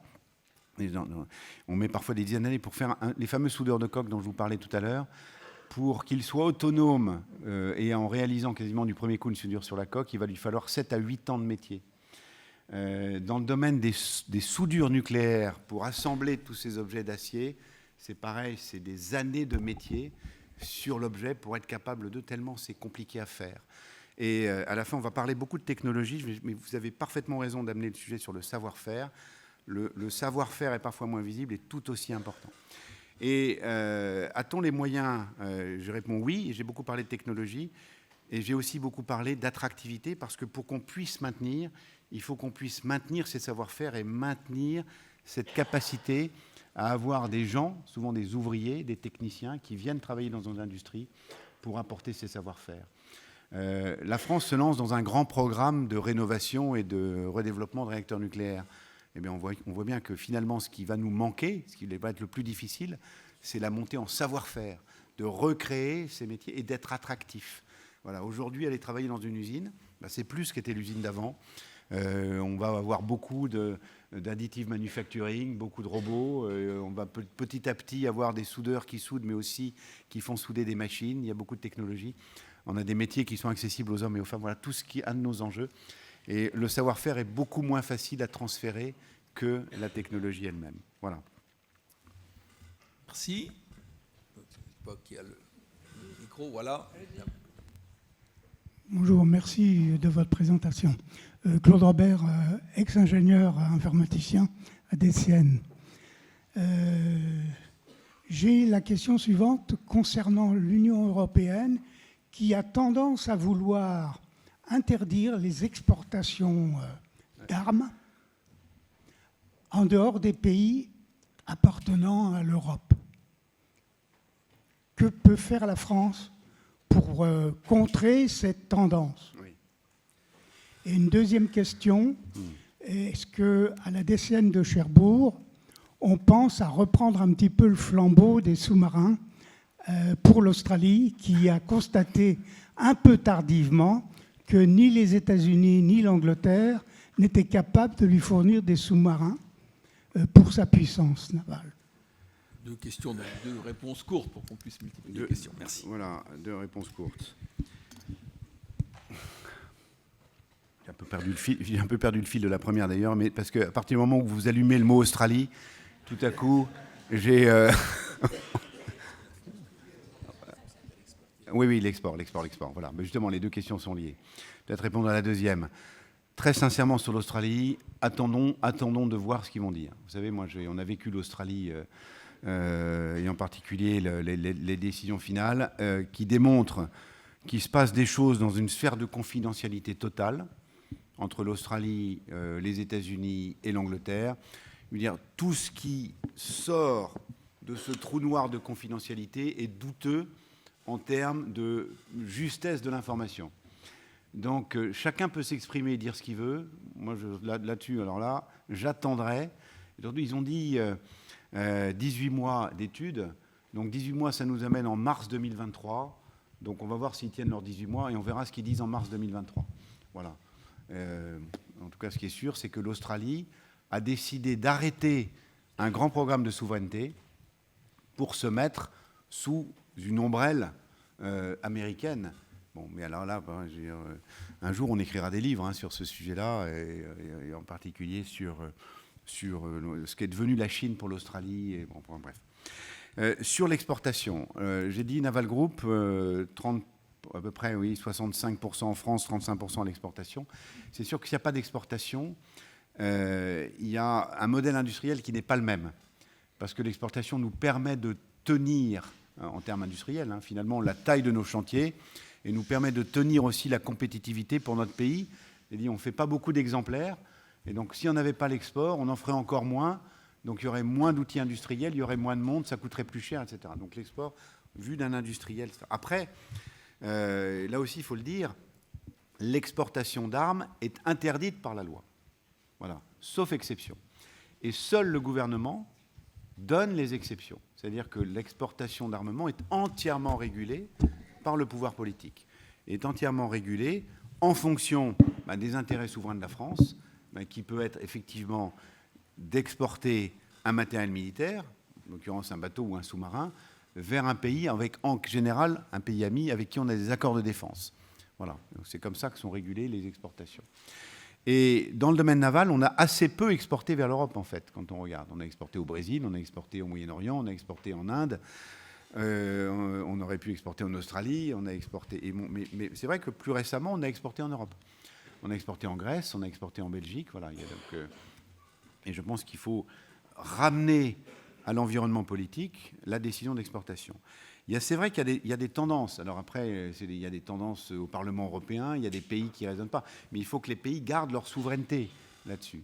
Parce que imaginer qu'à 27, on soit capable de dire finalement tel pays est bon pour l'exportation, c'est quand même renier aussi ce qu'il existe aujourd'hui dans la souveraineté des accords de défense. On n'est pas encore passé à un stade de défense européenne. Alors il ne faut pas insulter l'avenir, on ne sait pas ce que ce sera demain, mais en tout cas, c'est la position actuelle. Et c'est vrai que les pays européens ont des politiques différentes en la matière. Bon. Après, juste, si on n'exporte pas dans un pays, il faut dire que d'autres le feront. Et aujourd'hui, qu'est-ce qu'ils font? Les Américains. Voilà. Donc ça permet aussi à la France de garder un lien extrêmement important avec des pays alliés dans cette capacité d'export. L'exportation d'armes, régulée par le gouvernement, et ça c'est absolument indispensable, fait partie des actions de souveraineté d'une nation comme la nôtre. Je rebondis sur votre question, comment se fait-il qu'on n'exporte pas plus vers nos partenaires européens? Parce que les Américains ont pris la place, voilà. Bon, ça c'est une réponse un peu rapide, mais en termes de système d'armes, c'est le cas. Et que l'industrie navale est encore très nationale. Les Italiens ont leur chantier, les Espagnols ont leur chantier, les Hollandais ont leur chantier, les Allemands ont leur chantier, les Français ont leur chantier, les Anglais ont leur chantier. Voilà. Donc à partir du moment où on a des chantiers navals, on a aussi besoin d'avoir des bateaux. Donc, mais souvent, les autres, je pense aux Espagnols, aux Allemands, aux Hollandais, utilisent des systèmes d'armes américains. C'est-à-dire que là, oui, il y a dans une vision un peu otanienne. Alors après, vous pouvez poser, je tire la plotte, mais pourquoi est-ce qu'il n'y a pas plus de coopération européenne? Alors, il y a des coopérations européennes. Pourquoi est-ce qu'il n'y a pas plus de rationalisation européenne? Si on veut rationaliser, ça veut dire qu'il faut qu'on admette que les bateaux de guerre français soient fabriqués en Italie ou aux Pays-Bas. Bon, je pense qu'on n'y est pas prêt. Mais ça va même au-delà. Et il y a aussi une explication. Alors, elle compte, mais c'est nos infrastructures industrielles. J'ai beaucoup parlé de nos infrastructures industrielles centenaires. Voilà. Si on les abandonne, on ne les retrouvera plus. Si on abandonne notre capacité de fabriquer au centre-ville de Lorient, parce qu'à la fin, on considère qu'il vaut mieux aller faire nos bateaux à Gênes, en Italie, les bassins, on les perdra. Et on les perdra pour toujours, parce que les populations n'accepteront pas de reprendre les centres-villes. C'est comme si tout à coup, on imaginait que les quais de Paris redeviennent une autoroute. Voilà. Pour caricaturer, schématiser. Et nos infrastructures portuaires sont souvent dans des ports. Si on arrête le soutien de la base à Toulon, on ne le retrouvera plus, etc. Donc il y a aussi ça qui joue. On est sur des infrastructures centenaires, on est sur des compétences dont on a besoin, et on les voit sur le long terme. Je ne sais pas s'il n'y a pas un petit peu d'eau quelque part, mais je m'étouffe. Oui, bonsoir. Alors, la question tribord. Bonsoir, Timothée Dickès, en M2 Affaires publiques. Donc j'ai deux petites questions. Une première, c'est comment est-ce qu'une société comme Naval Group concilie à la fois exportation et en même temps protection de technologies stratégiques et confidentielles? Et puis vous parliez un petit peu de l'histoire de Richelieu, de Choiseul, Pontchartrain, etc. Et alors toujours, ils ont eu cette difficulté d'avoir justement de l'argent pour financer la marine. Et est-ce qu'aujourd'hui, ce problème subsiste toujours pour Naval Group, etc. et la marine française? Je vous remercie. Voilà. Oui, il faut de l'argent. Oui, il faut une volonté politique. À la fin, tout est relatif. Mais la France a eu, ces dernières années, une loi de programmation militaire dite de remontée en puissance. Et donc de mettre plus d'argent dans son outil de défense. La loi de programmation militaire qui va être votée l'année prochaine, permettra de confirmer ou pas cette tendance de renouveler son outil de défense, et en particulier la marine, et donc d'y mettre les moyens. Donc on va le voir. On va voir si, évidemment, on a les moyens de notre... Bon, mais c'est vrai qu'aujourd'hui, on est à un niveau quand même supérieur de là où on était. Donc on y a une première partie de la réponse qui est oui, mais il faut que ça dure. Sachant qu'il y a l'argent des programmes et puis après les capacités de financement. Et c'est peut-être plutôt là l'inquiétude, parce que même si on a des programmes, nos entreprises, sur ces programmes long terme, parfois les réalisations arrivent tard, donc elles ont besoin d'être financées, soit en capital, soit en fonds de roulement, pour tenir leurs opérations. Et là, il faut qu'il y ait un financement bancaire qui accompagne. Pour faire ce que j'ai dit tout à l'heure, ça c'est une inquiétude de l'industrie de défense. Il faut que le monde financier, le monde bancaire, tout à coup ne dise pas, comme cela a été dit encore l'année dernière par la Banque de France, et non pas une banque félonne, qu'il fallait exclure des investissements l'industrie des jeux, du tabac, de l'alcool et de l'armement. Voilà, texto, dit comme ça dans une circulaire. C'était un peu brutal quand même. Mais voilà, donc ça, c'est financement. Comment est-ce qu'on peut faire de l'export en protégeant les technos? On sait le faire. Alors là aussi, l'exportation est très cadrée sur ce qu'on exporte ou pas, et sur ce qu'on transfère en technologie ou pas. Même si l'Australie allait très loin dans son transfert de technologie, puisque c'était une grande souveraineté, il y avait quelques technos critiques qui de toute façon seraient restés dans notre pays. Et en bon entendement, après il faut assurer une continuité de l'approvisionnement qui est demandé par nos clients, et ça vient quelque part de la pérennité de l'accord de défense ou de l'accord de partenariat ou de l'accord d'alliés, mais on sait le faire. Donc on définit en général les technologies critiques non transférables, parce que très liées, alors évidemment il y a des sujets très liés au nucléaire par exemple, non transférables, très liés à la performance de positionnement, la navigation inertielle, etc., non transférables en tant que telles. Et donc ça on sait, merci beaucoup Arnaud, c'est très gentil, ça on sait l'encapsuler. Mais le dernier point, il faut toujours être avec une techno d'avance. C'est-à-dire ça passe aussi par l'innovation. Et on ne peut pas pérenniser un outil industriel sans avoir en permanence une politique de recherche et de développement, et surtout de recherche qui permette d'aller toujours regarder la technologie d'après. Voilà, parce que, à la limite, si on a créé, ça a pu arriver aussi, hein, si on crée des compétiteurs, eh ben, on peut se dire qu'ils auront rattrapé la technologie d'avant, mais pas la technologie d'après. Donc il faut garder dans nos systèmes de défense des forts financements d'études amont et d'études de recherche, ce que fait la France aujourd'hui. Merci beaucoup. Quelques questions distantes. La première... Il y avait une question. Hein. Oui, on va vous donner, mais on a aussi, je ne sais pas combien à ton internaute ce soir. On a eu tout à l'heure 130 internautes, on en a une bonne centaine. J'ai 3 questions, mais allez-y d'abord. On va faire des réponses courtes, voilà, après on pourra aux internautes. Bonjour, merci beaucoup pour votre présentation. Je suis Oscar Racine, je suis en licence d'histoire et de sciences politiques à l'Institut catholique en 2e année. Je voulais vous poser une question. Votre présentation donc, sur la France a-t-elle les moyens de ses ambitions en matière de technologie? Les aura-t-elle dans le futur suite à ces problèmes de financement que vous énoncez? Je précise ma question en pensant que des grands ensembles comme la Chine et les États-Unis ont des moyens qui sont 10 fois, 20 fois plus importants que les nôtres. Est-ce que vous venez justement de parler à l'instant d'une avance technologique que la France a réussi à maintenir jusqu'à maintenant et rester extrêmement compétitif dans ces domaines de défense?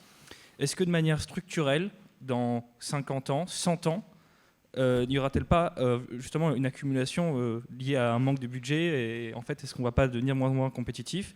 Et donc, dans un deuxième temps, et là, je sais que c'est toujours difficile de parler de ça, surtout quand on parle de souveraineté, est-ce que finalement, on n'aura pas le choix de s'associer avec d'autres partenaires pour développer une technologie et en fait partager notre souveraineté le moins possible, même si ça ne se partage pas, mais vous comprenez bien ma question. Je vous remercie.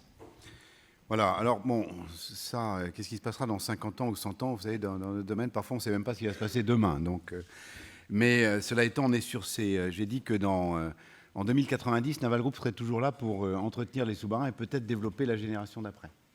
Et on est persuadé d'ailleurs qu'il y aura des sous-marins parce que voilà, le fond des mers est quand même encore un espace extrêmement protégé. Non, après, il faut faire attention. C'est vrai qu'on peut avoir des décrochages technologiques. Il y en a un qui est assez embêtant en ce moment, c'est tout ce qui touche autour du numérique, les technologies cloud, voilà, les data, les plateformes, etc. Donc là, c'est sûr que si l'Europe ne se réveille pas, on peut avoir des lendemains difficiles. Parce que la puissance des Google, des Amazon, des Microsoft peut devenir juste dingue et poser des problèmes à notre souveraineté tout court. Parce que si à la fin, il faut qu'on développe tout sur des clouds souverains américains, avec des lois d'extraterritorialité, donc peut-être ce sujet du digital est un sujet sur lequel, c'est pas le cœur d'une nation, mais alors le commissaire Thierry Breton est extrêmement vocal sur le sujet. C'est bien ensemble et en Europe qu'on doit pouvoir être capable.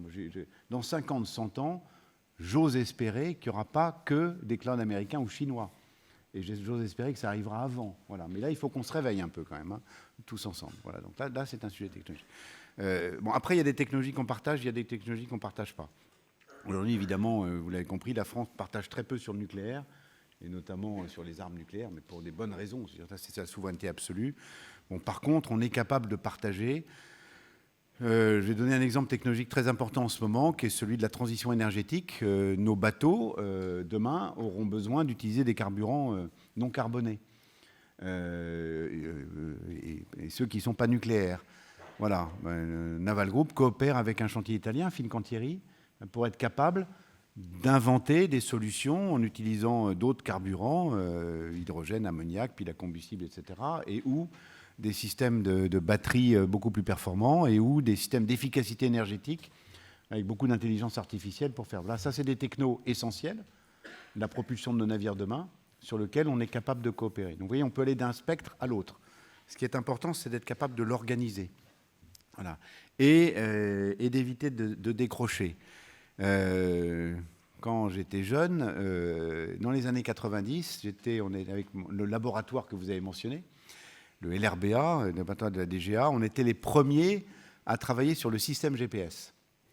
Et voilà, début des années 90. Personne ne savait ce que c'était le système GPS.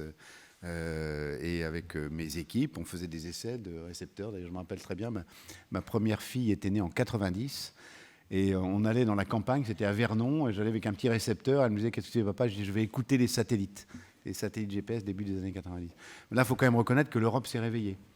Et l'Europe a créé une constellation, Galileo, qui permet maintenant d'avoir des performances à peu près équivalentes au GPS. D'ailleurs, c'est totalement transparent pour ces utilisateurs que nous sommes. Mais voilà, il y a une souveraineté de l'Europe parce que l'Europe l'a voulu.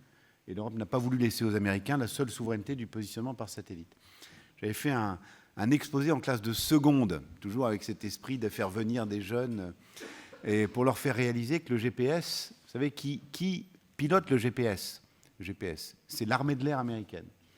Et c'est l'armée de l'air américaine qui a le bouton de la performance GPS. Ils peuvent décider du jour au lendemain, alors sur instruction du président américain, mais tout à coup de dégrader très largement la performance. Voilà, donc le fait d'avoir cette souveraineté, l'Europe s'est réveillée.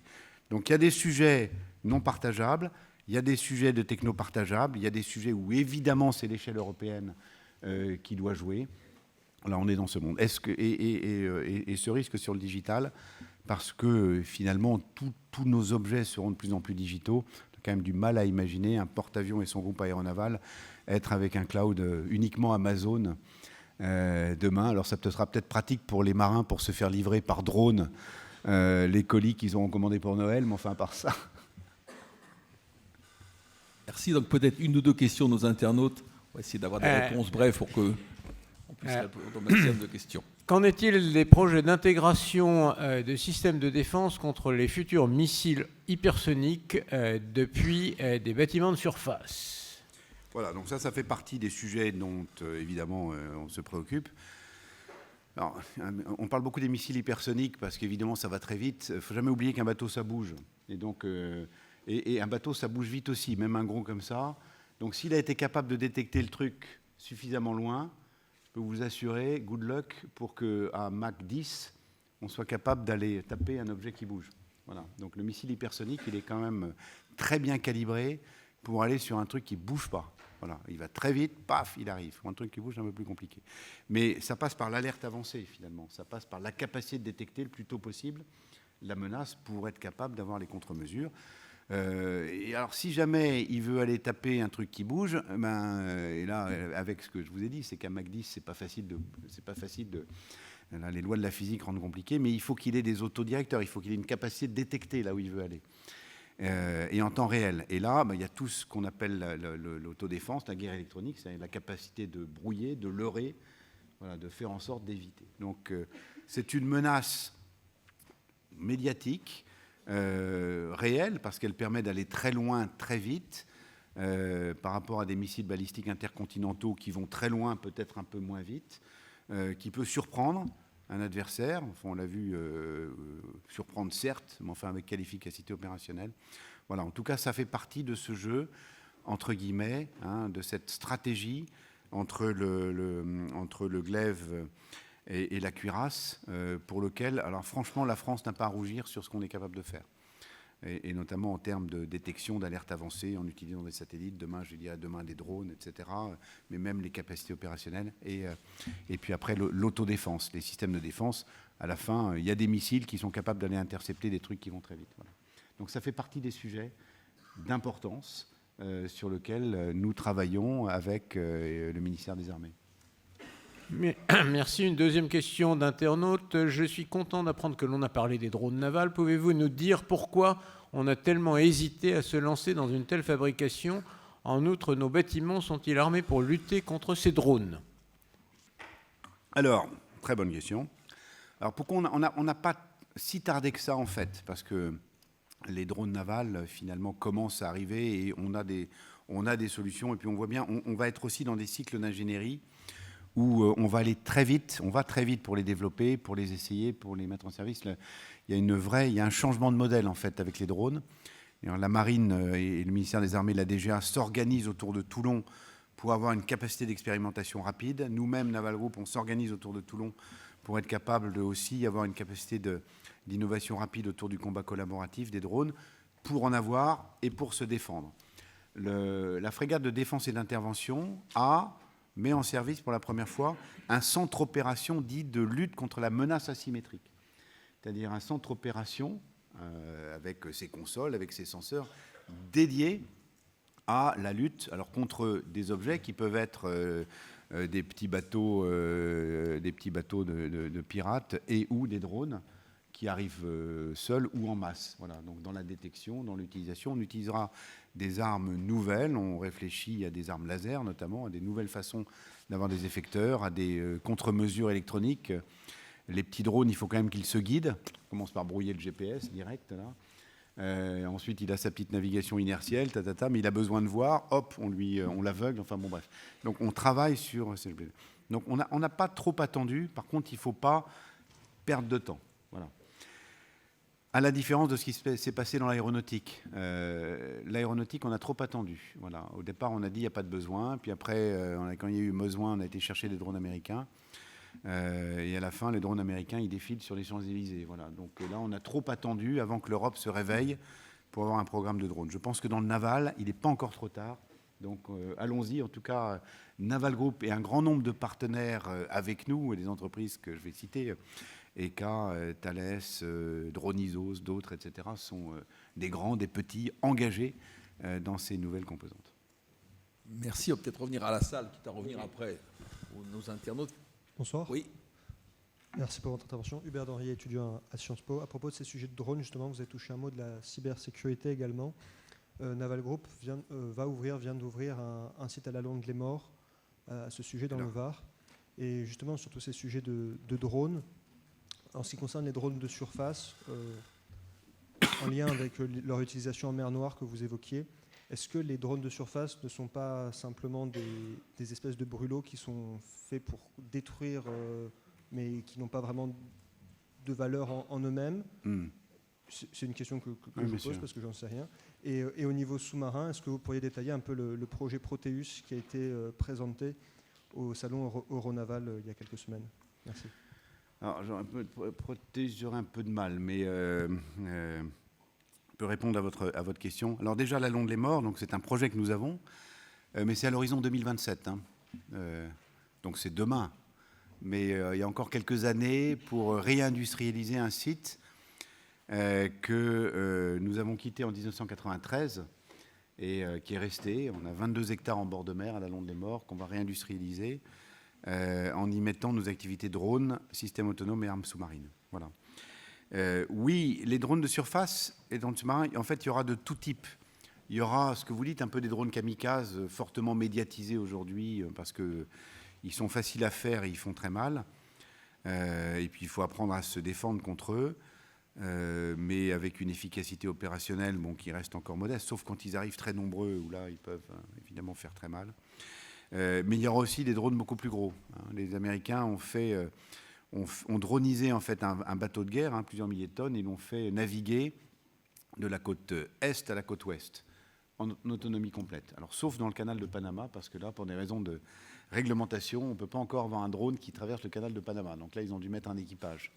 Mais il l'a fait en autonomie. Donc ça peut être des très grands navires pour des missions particulières. J'ai parlé de la lutte anti-sous-marine avec des sonars, de la lutte anti-aérienne avec des radars, pourquoi pas des missiles.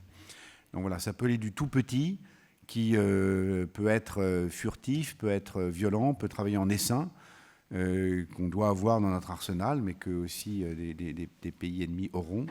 Et donc, il faut s'en protéger. Et puis, ça peut être des drones beaucoup plus importants. On a toute cette panoplie. Mais c'est vrai qu'on rentre dans un monde où il faut se dire que les marines de combat feront coopérer des navires avec équipage et des navires sans équipage. Une complémentarité. Donc, il y a beaucoup de questions. Puis après, on passera le micro. Il y a deux personnes qui attendent depuis longtemps. Qui a le micro ? Et puis après. Bonjour, du coup. Moi, je m'appelle Théo Mathieu Maillas. Je suis en licence d'Histoire Sciences Po ici, en première année. Et ma question, elle porte sur les projets du coup européens qui ont déjà eu lieu par le passé, donc avec l'Eurofighter ou bien les fusées européennes. Est-ce qu'on peut s'attendre à avoir un projet européen d'un navire commun, donc, que ce soit une frégate ou bien un porte-avions ? Oui, donc la réponse est oui. Et d'ailleurs, le projet démarre. Alors, dans le passé, c'est vrai qu'il y a eu assez peu de coopération européenne dans le domaine naval. Très peu même. En tout cas pour la France.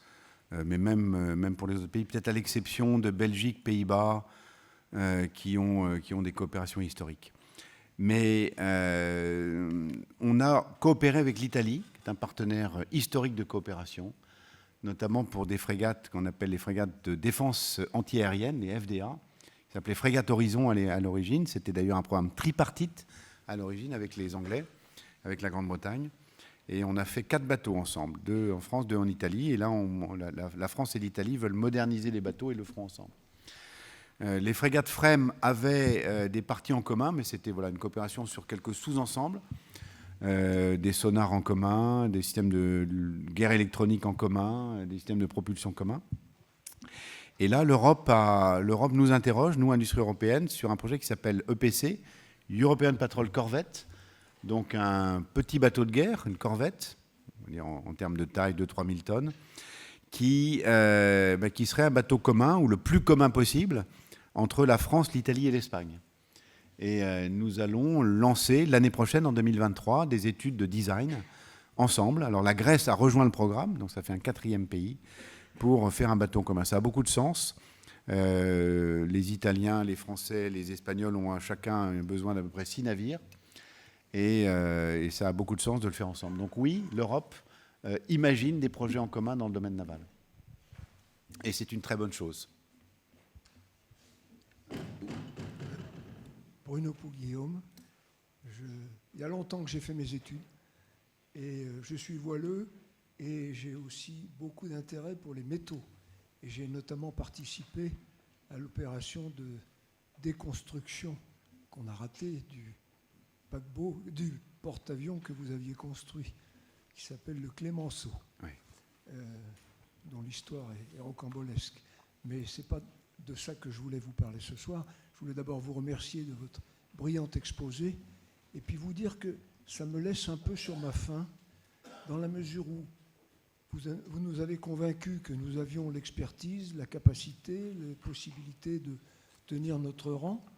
Mais quand on regarde ce qu'on fait, quand on voit qu'on manque de munitions, quand on voit qu'il y a des frégates qui partent, qui n'ont pas leur tube de lance-missiles, quand on voit que les soudeurs de Framatome, dont vous disiez beaucoup de bien, ils sont incapables de souder les tubes de l'EDF dans les centrales nucléaires et qui sont obligés de Quelle est votre question? de recruter Très courte, on a très peu de temps. 100 Américains et Canadiens.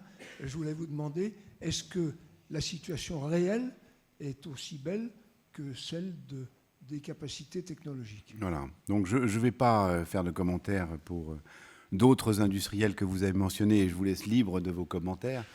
Juste vous dire que là, on est le 6 décembre. Voilà. 6 décembre, on termine ce qu'on appelle l'hyper, donc le grand carénage du sous-marin nucléaire lanceur d'engins, le Terrible, qui est une opération qui dure 2 ans à peu près, où on va prendre un sous-marin nucléaire lanceur d'engins, on va le vider de tous ses équipements, il y en a plusieurs dizaines de milliers, on va tous les revisiter, y compris les équipements de chaufferie nucléaire, on va les traiter, on va les changer s'il faut, on remonte le puzzle, on redémarre le réacteur nucléaire, on refait fonctionner, et dans quelques semaines, le bateau repartira pour ses patrouilles. Ça, c'est en ce moment. On a réparé le sous-marin La Perle en prenant l'avant du Saphir, l'arrière de La Perle, avec des compétences absolument exceptionnelles. On a sorti l'amiral Renard. On est à Cherbourg. Je vous dis, on a fait diverger le réacteur nucléaire. Il faut imaginer quand même dans le domaine naval, là, on a 3 sous-marins nucléaires dont on fait diverger, c'est-à-dire on crée l'énergie nucléaire et la vapeur quasiment en même temps, avec nos compétences, avec celles de Technic Atome. Voilà. Donc on peut se dire qu'on doit faire mieux dans certains domaines, mais moi quand je vois ça, je dis c'est quand même remarquable ce que la France est capable de faire et ce que Naval Group et tous ses partenaires sont capables de faire. Donc voilà, on valorise tous les gens qui y travaillent et on se dit c'est quand même inouï que ce finalement petit pays, 60 millions d'habitants, soit capable de faire ce que juste quelques grandes nations sont capables de faire, et en particulier les États-Unis d'Amérique, avec des budgets de défense. Et combien ils dépensent, c'est sur 7 ou 800 milliards de dollars par an, donc ils sont sans commune mesure avec ce qu'on fait. Alors après, oui, peut-être, mais ça, la loi de programmation militaire le dit, il faut peut-être rezoomer sur certains sujets fortement médiatisés. Voilà, on pourrait aussi parfois médiatiser tout ce qu'on fait de bien. Déjà, ça ferait du bien au pays, et puis ça nous mettrait dans une dynamique de faire encore mieux demain. Voilà.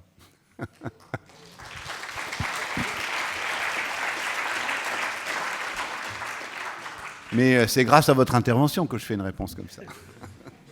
Alors, bonjour monsieur. Bonjour monsieur, tout d'abord merci pour votre intervention. Alors, je m'appelle Marie Assery, je suis étudiante en L2 d'histoire sciences politiques à la Cato. Et je voulais savoir si, vous avez parlé de la possibilité de remplacement du porte-avions Charles de Gaulle. Est-ce que ce dernier sera, pourrait devenir, par exemple, c'est une idée qui vient dans un musée, ou est-ce qu'il serait utilisé, pas exposé, mais est-ce qu'il serait mis à la disposition ensuite de l'armée, ou est-ce qu'il serait justement juste mis de côté et pourrait tomber dans les oubliettes malgré justement sa longue histoire et sa grandeur? Oui, non, c'est une très bonne question. La valorisation du patrimoine. On a un peu de mal en France à valoriser notre patrimoine. Alors il y a évidemment un musée exceptionnel à Cherbourg avec le sous-marin Le Redoutable, que je vous encourage tous à aller visiter quand même, qui est le premier sous-marin nucléaire français, lanceur d'engins. C'est la cité de la mer, c'est ça à Cherbourg, c'est juste exceptionnel. Et voilà l'exemple d'un patrimoine qu'on entretient. J'ai vécu quelques années à Bordeaux, à l'époque où il y avait encore un croiseur qui s'appelait le Colbert. J'adorais, évidemment, passionné de naval et d'histoire navale, même si je voyais que le bateau rouillait un peu. Mais il y a un moment où les Bordelais disaient, ça faisait rire dans les dîners, vous savez quel est le meilleur point de vue pour voir Bordeaux? Je dis non, c'est depuis le Colbert, parce que du coup, on ne voit pas le Colbert. Et donc, le musée Colbert a fini par disparaître. Je trouve qu'on a du mal à valoriser, c'est une très bonne question. Alors, c'est sûr que quand on va aux États-Unis, alors là, exceptionnel, on voit des cuirassés de la Deuxième Guerre mondiale, on voit des porte-avions avec tous leurs avions, on voit des trucs, ça fait venir les familles du fin fond des campagnes. Voilà, sera-t-on capable de faire la même chose ou pas? Je ne sais pas. En tout cas, votre remarque est extrêmement pertinente, et c'est vrai que si le Charles de Gaulle pouvait être valorisé comme patrimoine un jour, pourquoi pas, ça pourrait être magnifique, effectivement, de faire partager ça aux familles. C'est plus facile d'aller sur un porte-avions qui a terminé sa carrière que d'aller sur le porte-avions en opération qui assure ces missions de surveillance et de protection. Voilà, en tout cas, valoriser le patrimoine, je pense que c'est très important dans notre histoire navale. Voilà, peut-être juste... c'est allumé, je crois. Bonsoir monsieur, je voulais vous remercier pour votre intervention qui était vraiment une intervention de qualité et je voulais savoir vous avez parlé des essais à la mer, des frégates et des sous-marins et je voulais savoir s'il y avait une politique d'embarquement à long terme pour les ingénieurs de Naval Group. Oui. Pour les embarquements de longue durée, pour pouvoir faire en sorte qu'ils puissent faire des comptes rendus qui soient les plus précis possibles sur le fonctionnement des navires, pour faire des retours d'expérience qui soient les plus fiables possibles. Alors absolument, et sachez que c'est un sujet à l'ordre du jour entre nous et la marine. Voilà, donc c'est absolument d'actualité. On a évidemment, les essais à la mer sont des moments où nos équipes embarquent, même si les essais à la mer ils sont devenus courts par rapport aux périodes qu'on a vécues. Maintenant, c'est quelques semaines, ça va vite les essais à la mer parce que le bateau a été conçu quasiment pour... Voilà, il fait tous ses essais à quai, il part, on essaie le moteur, ça marche, il est parti. Il n'y a plus besoin de longs mois ou de longues années en mer. Par contre, et d'ailleurs à l'initiative du ministre des Armées, M. Lecornu, et du chef d'état-major de la Marine et des chefs d'état-major, il y a cette notion de réserve opérationnelle et d'aller plus loin dans la réserve qui émerge pour donner aussi à notre population, à nos concitoyens, et en particulier ceux qui vont travailler dans l'industrie de défense, d'être capables d'avoir une vision opérationnelle un peu plus affirmée. Et donc ce que vous dites est extrêmement important. Oui, nous avons intérêt, en tout cas je le dis en tant qu'industriel, à ce que des jeunes ingénieurs, techniciens ou ouvriers puissent avoir des périodes d'embarquement pour vivre avec les marins, finalement, la réalité du bateau à la mer et la réalité de la vie en équipage. Alors, c'est un sujet qui est à l'ordre du jour de ce qu'on peut imaginer pour améliorer encore notre performance collective demain. Une dernière question, Merci. c'est très courte. Une dernière question dans la salle, et avec toutes mes excuses pour les nombreuses questions qui existent encore sur le chat ou celles qu'il y a dans la salle. Il y a un micro, pas de bonsoir. question. Oui, ici. Bonsoir, merci pour votre intervention. Je m'appelle Victor Masson, je suis étudiant en Master 2, Géopolitique et Sécurité internationale ici, à la Cato. On parle de plus en plus depuis quelques années des opérations multidomaines. Est-ce que c'est un dialogue qui existe entre la Marine nationale et Naval Group? Et si oui, comment est-ce que Naval Group cherche à développer les compétences requises pour ces questions-là? Alors, reformulez votre question, des expériences Les opérations multidomaines. Qu'est-ce que vous entendez par opération multidomaine? La doctrine d'emploi des différentes armées sur le théâtre d'opération. D'accord. Donc, alors, je vais y répondre peut-être... alors, il faut que je fasse une réponse courte. Voilà. Donc, oui. Donc, non. Voilà. En fait, je vais y répondre par le collaboratif. Collaboratif entre la flotte, collaboratif avec le reste des armées, et collaboratif et interopérabilité. Ce sont des sujets extrêmement importants du combat naval aujourd'hui et de demain.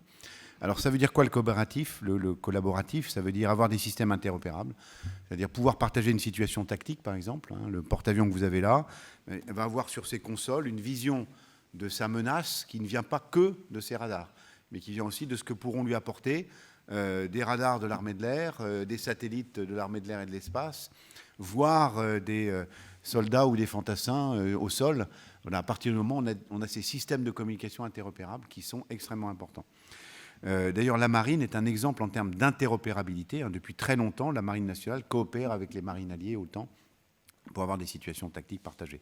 Voilà, ce sont des sujets qui vont beaucoup se développer, notamment dans la préparation du groupe aéronaval du futur et du combat collaboratif. J'ai parlé du combat collaboratif avec les drones et de cette absolue nécessité de partager à la fois information, capacité d'engagement. Alors là, c'est un sujet sur lequel les Américains ont un poil d'avance, notamment ce qu'on appelle l'engagement collaboratif. Dire un bateau peut détecter, un autre peut lancer un missile. Voilà. Mais on n'est pas si loin derrière. Et on va faire des expérimentations bientôt qui vont montrer qu'on est capable de le faire. Voilà. Donc le multimilieu, le multidomaine fait intégralement partie de la réflexion qu'on a sur la force navale de demain et donc la puissance, voilà, pour, je rappelle notre raison d'être, donner aux marines les moyens de leur puissance. Alors, juste avant que le président de l'Institut français de la mer conclue et remercie en notre nom à tous notre intervenant, je voudrais simplement, encore une fois, vous rappeler, prochain mardi de la mer, donc 24 janvier, sur Raconter la mer aux Français, les 20 ans de la Cité de la mer. Et puis, en notre nom à tous, on vous souhaite bonne fête de fin d'année, joyeux Noël. Et donc, la conclusion du président de l'Institut français de la mer. Merci. Alors, Pierre-Éric Pommelet, merci d'avoir été avec nous ce soir. Merci de nous avoir rappelé, quelques chiffres. 400 ans d'histoire, 400 métiers, 1 million de pièces pour faire un SNLE. Et vous développez aujourd'hui un sous-marin qui sera encore en service dans 70 ans. Voilà, Naval Group, c'est donc un outil de souveraineté, de défense de nos valeurs et de défense de l'environnement. Merci.